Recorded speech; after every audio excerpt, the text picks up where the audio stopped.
حدیث میں آتا ہے، ارشاد ہے مدنی کریم صلی اللہ علیہ وسلم کا کہ بعض لوگ اللہ کی زمین پہ چلتے ہیں،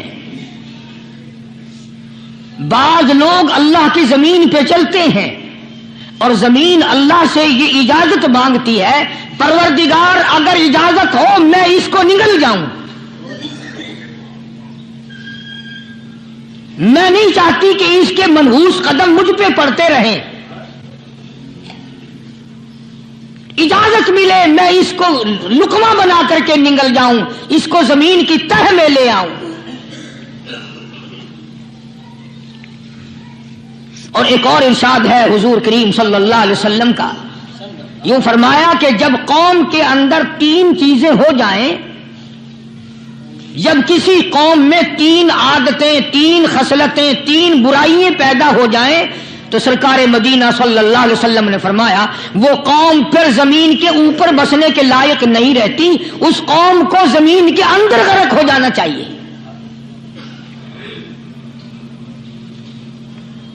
وہ کون سی باتیں ہیں؟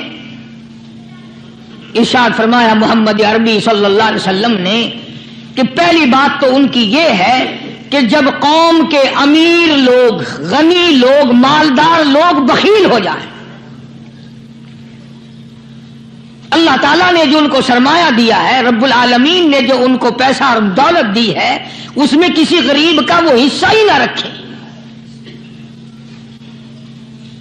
چنانچہ آج آپ دیکھ لیں فالتو لاکھوں روپیہ لگ جائے گا، لیکن کسی بیوہ کے گھر ایک سیر آٹا دینا، کسی یتیم کے سر پہ ہاتھ پھیرتا ہوا امیر آدمی شرماتا ہے کبھی میرے ہاتھ کی ہتھیلی نہ گھس جائے۔ حالانکہ ارشاد فرمایا مدنی کریم صلی اللہ تعالی علیہ وسلم نے بعد وقت ایسا قبولیت کا ہوتا ہے جو آدمی یتیم کے سر پہ ہاتھ پھیر دے محبت کے ساتھ، یہ بچہ یتیم ہے، اس کا لاڈ اجڑ گیا، اس کا مان اجڑ گیا، اس کا ابا رخصت ہو گیا، اس کو گود میں بٹھا کر پوچھنے والا چلا گیا بیٹا تو کیا چیز کھاوے گا؟ حضور کریم صلی اللہ تعالی علیہ وسلم نے فرمایا جب یتیم کے سر پہ آدمی محبت کے ساتھ، شفقت کے ساتھ ہاتھ پھیرتا ہے، اللہ پاک یوں فرماتا ہے مجھے اپنی کبریائی کی قسم جتنے بال اس کے ہاتھ کے نیچے آ جاتے ہیں اتنی نیکیاں ہاتھ پھیرنے والے کے نام اعمال میں لکھ دی جاتی ہے۔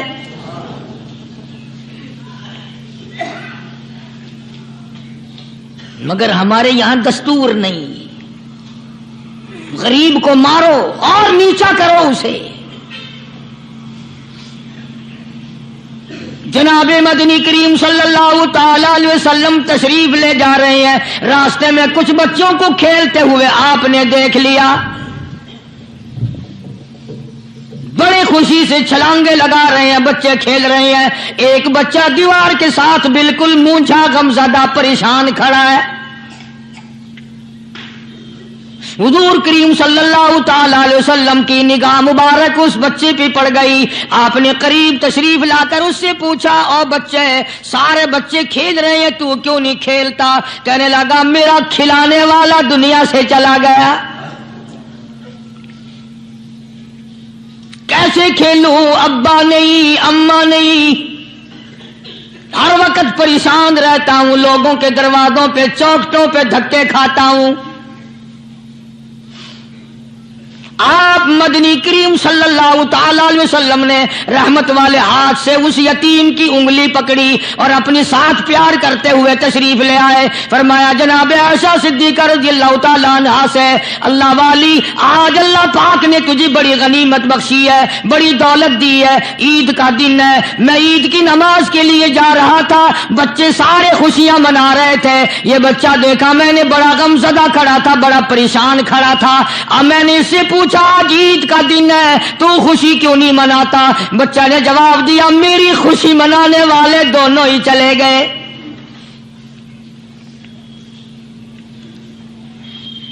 آج اللہ نے یہ موقع بخشا ہے، اسے نہلا دھلا، اس کو نئے کپڑے پہنا،